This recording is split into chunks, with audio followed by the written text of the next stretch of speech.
भगवान श्रीनाथ जी की जय। राजस्थान के गवर्नर श्री कलराज मिश्रा जी,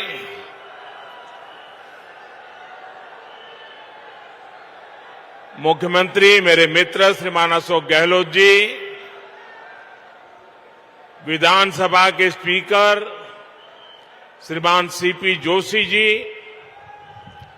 राज्य सरकार के मंत्री श्री भजनलाल जाटव जी, संसद में मेरे साथी और राजस्थान भाजपा के अध्यक्ष श्री चंद्र प्रकाश जोशी जी, संसद में सारे साथी बहन दिया कुमार जी,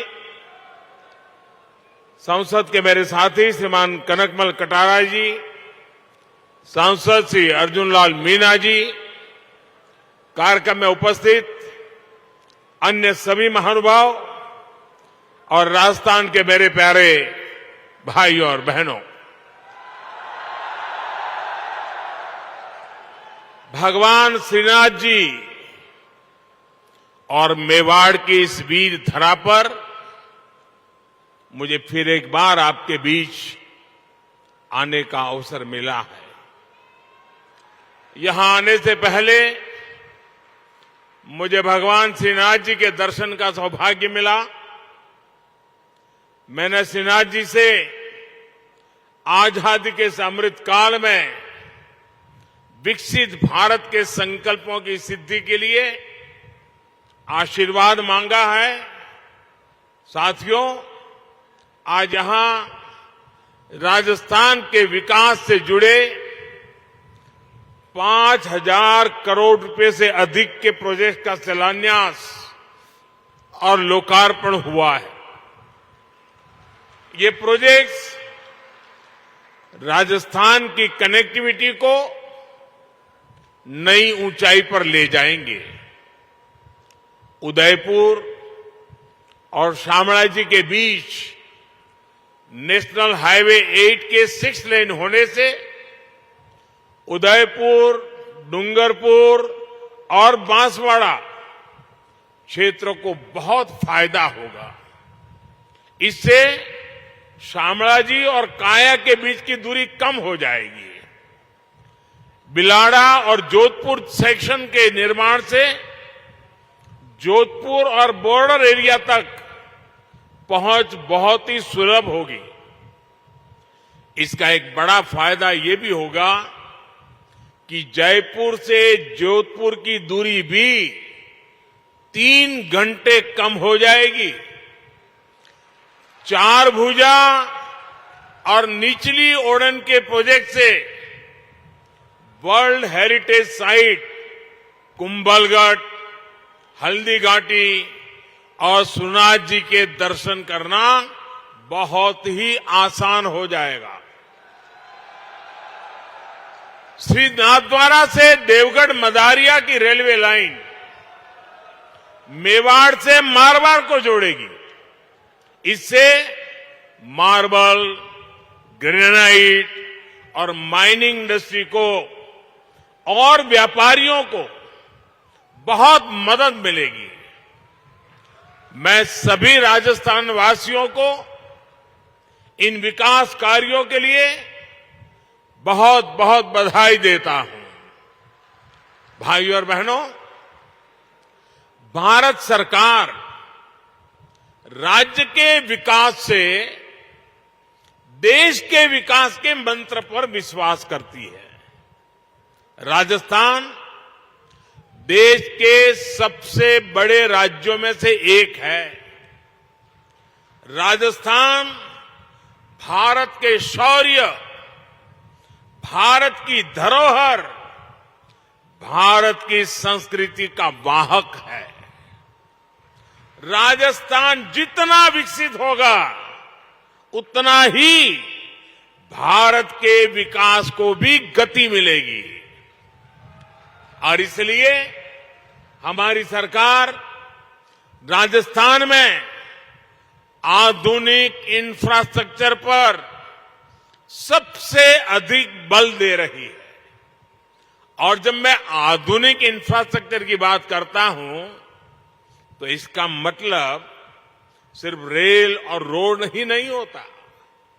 आधुनिक इंफ्रास्ट्रक्चर शहरों और गांवों में कनेक्टिविटी बढ़ाता है, दूरी कम करता है।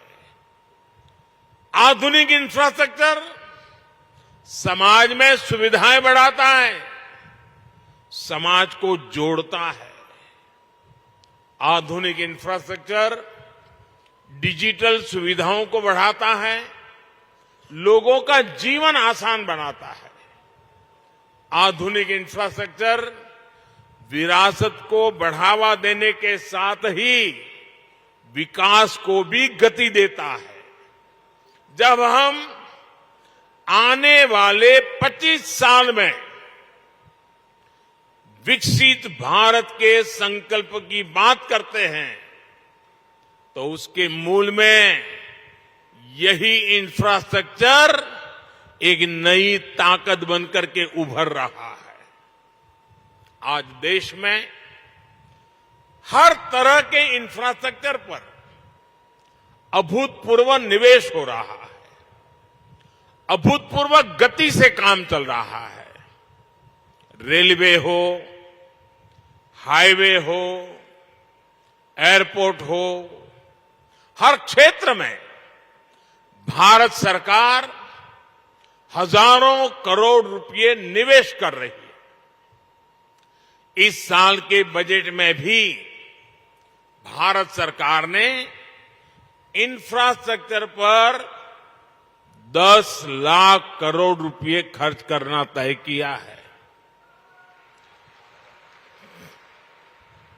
साथियों, जब इंफ्रास्ट्रक्चर पर इतना निवेश होता है तो इसका सीधा प्रभाव उस क्षेत्र के विकास पर होता है, उस क्षेत्र में रोजगार के अवसरों पर होता है। जब नई सड़कें बनती हैं, नई रेल लाइनें बनती हैं, जब गांव में पीएम आवास योजना के करोड़ों घर बनते हैं, करोड़ों शौचालय बनते हैं, जब गांव में लाखों किलोमीटर ऑप्टिकल फाइबर बिछता है, हर घर जल इसके लिए पाइप बिछाया जाता है, तो इसका लाभ जो स्थानीय छोटे मोटे व्यापारी होते हैं, जो इस प्रकार की चीजों को सप्लाई करते हैं, उन छोटे मोटे दुकानदारों को भी, उस इलाके के श्रमिकों को भी इसके कारण बहुत लाभ मिलता है। भारत सरकार की इन योजनाओं ने अर्थव्यवस्था को एक नई गति दी है। लेकिन साथियों, हमारे देश में कुछ लोग ऐसी विकृत विचारधारा के शिकार हो चुके हैं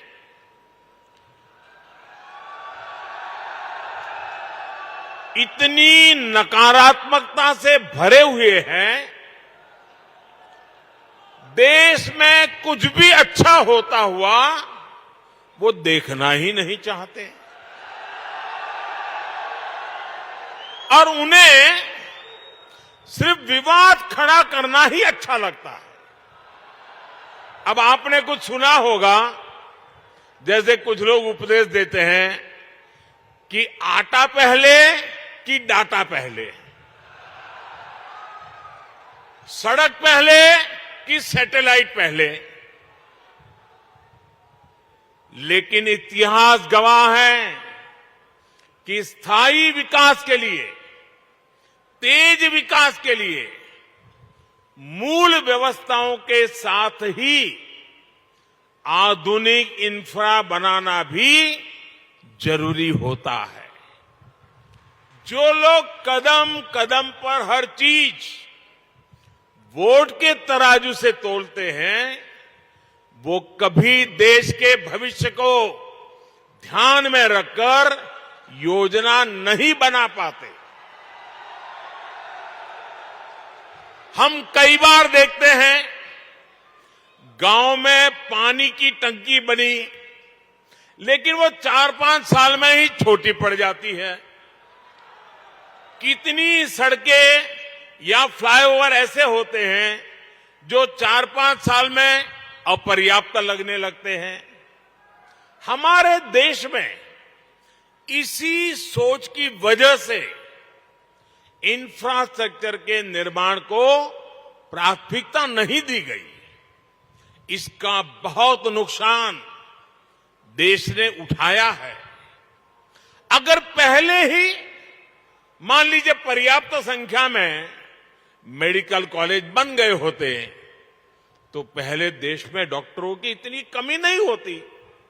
अगर पहले ही रेलवे लाइनों का बिजलीकरण हो गया होता तो आज हजारों करोड़ रुपए खर्च करके ये काम करने की जरूरत नहीं रहती। अगर पहले ही हर घर तक नल से जल आने लगता तो आज 3.5 लाख करोड़ रुपए लगाकर जल जीवन मिशन नहीं शुरू करना पड़ता। नकारात्मकता से भरे हुए लोगों में ना दूरदृष्टि होती है और ना ही वो राजनीतिक स्वार्थ से ऊपर उठकर कुछ सोच पाते हैं। आप सोचिए, अगर नाथ द्वारा की जीवन रेखा कहे जाने वाले नंद समंद बांध या टांटोल बांध नहीं बने होते तो क्या होता। और हम तो राजस्थान और गुजरात के लोगों के जुबां पे लाखा बंजारा का नाम बार बार आता है। हम लाखा बंजारा की चर्चा करते हैं। पानी के लिए लाखा बंजारा ने अपना जीवन खपा दिया था। हालत यह है कि अगर पानी के लिए इतना काम करने वाले और जिनकी चारों पर बावड़ी किसने बनाई तो बोले लाखा बंजारा, वहां तालाब किसने बनाया तो बोले लाखा बंजारा। ये गुजरात में भी बोला जाता है, राजस्थान में बोला जाता है। मतलब हर एक को लगता है भाई पानी की समस्या का समाधान कोई करता था तो लाखा बंजारा करता था। लेकिन आज हालत यही है कि यही लाखा बंजारा चुनाव में खड़ा हो जाए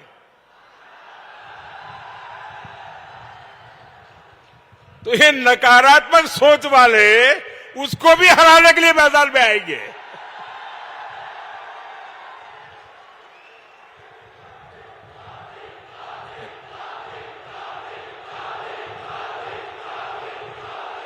उसके लिए भी पॉलिटिकल पार्टियों का जमघट इकट्ठा करेंगे। साथियों, दूरदृष्टि के साथ इंफ्रास्ट्रक्चर नहीं बनाने का नुकसान राजस्थान ने भी बहुत उठाया है। इस मरुभूमि में कनेक्टिविटी के अभाव में आना जाना कितना मुश्किल होता था ये आप भली भांति जानते हैं। और ये मुश्किल सिर्फ आने जाने तक सीमित नहीं थी, बल्कि इससे खेती, किसानी, व्यापार, कारोबार सब कुछ मुश्किल था। आप देखिए, प्रधानमंत्री ग्रामीण सड़क योजना साल 2000 में अटल जी की सरकार ने शुरू की थी। इसके बाद 2014 तक लगभग 3,80,000 किलोमीटर ग्रामीण सड़कें बनाई गई। बावजूद उसके देश के लाखों गांव ऐसे थे जहां सड़क संपर्क से कटे हुए थे। 2014 में हमने संकल्प लिया कि हर गांव तक पक्की सड़कें पहुंचाकर रहेंगे। पिछले 9 वर्ष में ही हमने लगभग 3.5 लाख किलोमीटर 9 वर्ष में 3.5 लाख किलोमीटर नई सड़कें गांवों में बनाई। इनमें से 70,000 किलोमीटर से अधिक सड़कें यहां अपने इस राजस्थान के गांवों में बनी है। अब देश के ज्यादातर गांव पक्की सड़कों से जड़ चुके हैं। आप कल्पना करिए, अगर यही काम पहले हो गया होता तो गांव कस्बों में रहने वाले हमारे भाइयों बहनों को कितनी आसानी हो गई होती। साथियों, भारत सरकार आज गांवों तक सड़क पहुंचाने के साथ ही शहरों को भी आधुनिक हाईवे से जोड़ने में जुटी है। 2014 से पहले देश में जिस गति से नेशनल हाईवे का निर्माण हो रहा था, अब उससे 2 गुनी तेजी से, डबल स्पीड से काम किया जा रहा है। इसका भी लाभ राजस्थान के अनेक जिलों को मिला है। कुछ समय पहले ही मैंने दौसा में दिल्ली मुंबई एक्सप्रेस वे, उसके एक प्रमुख सेक्शन का लोकार्पण किया है। भाइयों और बहनों, आज भारत का समाज आकांक्षी समाज है, एस्पिरेशनल सोसाइटी है। आज 21वीं सदी के इस दशक में लोग कम समय में ज्यादा से ज्यादा दूर तक पहुंचना चाहते हैं, ज्यादा से ज्यादा सुविधाएं चाहते हैं। सरकार में होने के नाते ये हम सभी का दायित्व है कि भारत के लोगों की इस आकांक्षा को, राजस्थान के लोगों की इस आकांक्षा को हम सब मिलकर के पूरा करें। हम सब जानते हैं कि सड़क के साथ ही कहीं जल्दी आने जाने के लिए रेलवे कितनी जरूरी होती है। आज भी गरीब या मध्यम वर्ग को सपरिवार कहीं जाना है तो उसकी पहली पसंद रेल ही होती है। इसलिए आज भारत सरकार अपने दशकों पुराने रेल नेटवर्क को सुधार रही है, आधुनिक बना रही है। आधुनिक ट्रेनें हो, आधुनिक रेलवे स्टेशन हो, आधुनिक रेलवे ट्रैक्स हो, हम हर स्तर पर एक साथ चारों दिशाओं में काम कर रहे हैं। आज राजस्थान को भी उसकी पहली वंदे भारत एक्सप्रेस मिल चुकी है। यहां मावली मारवाड़ गेज परिवर्तन की मांग भी तो कब से चल रही थी, ये पूरी हो रही है। इसी तरह अहमदाबाद उदयपुर के बीच पूरे रूट को ब्रॉडगेज में बदलने का काम भी कुछ महीने पहले पूरा हुआ है। इस नए रूट पर जो ट्रेन चल रही है उसका बहुत लाभ उदयपुर और आसपास के लोगों को हो रहा है।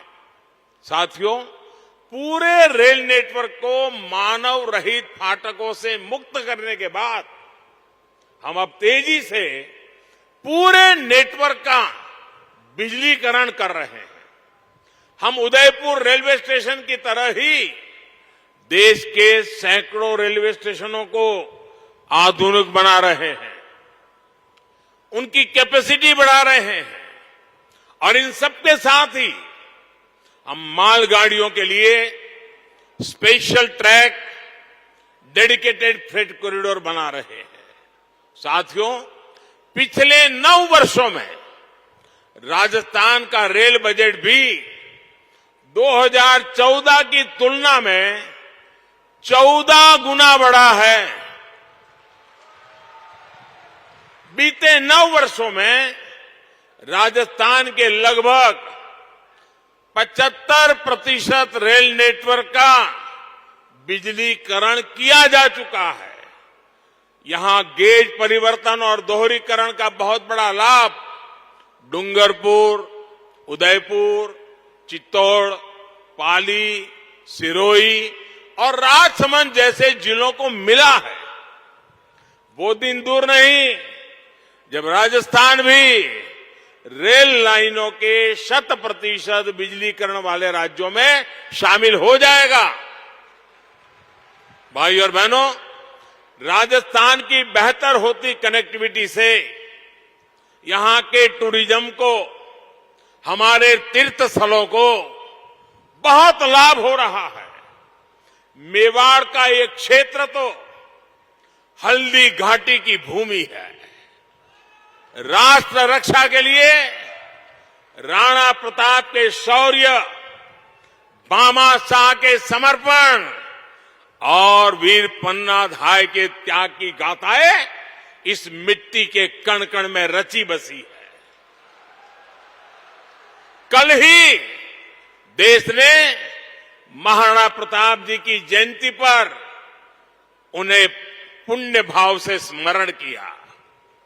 अपनी विरासत की इस पूंजी को हमें अधिक से अधिक देश दुनिया तक ले जाना आवश्यक है। इसलिए आज भारत सरकार अपनी धरोहरों के विकास के लिए अलग अलग सर्किट पर काम कर रही है। कृष्णा सर्किट के माध्यम से भगवान श्री कृष्ण से जुड़े तीर्थों को, उनसे जुड़े आस्था स्थलों को जोड़ा जा रहा है। यहां राजस्थान में भी गोविंद देव जी, खाटू श्याम जी और श्रीनाथ जी के दर्शनों को आसान बनाने के लिए कृष्ण सर्किट का विकास किया जा रहा है। भाइयों और बहनों, भारत सरकार सेवा भाव को ही भक्ति भाव मानकर दिन रात काम कर रही है। जनता जनार्दन का जीवन आसान बनाना हमारी सरकार के सुशासन की प्राथमिकता है। हर नागरिक के जीवन में सुख, सुविधा और सुरक्षा को कैसे विस्तार हो, इसके लिए निरंतर काम चल रहा है।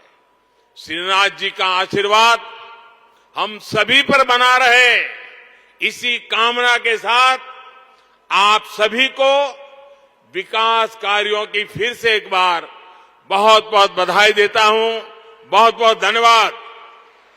भारत माता की, भारत माता की, भारत माता की। धन्यवाद।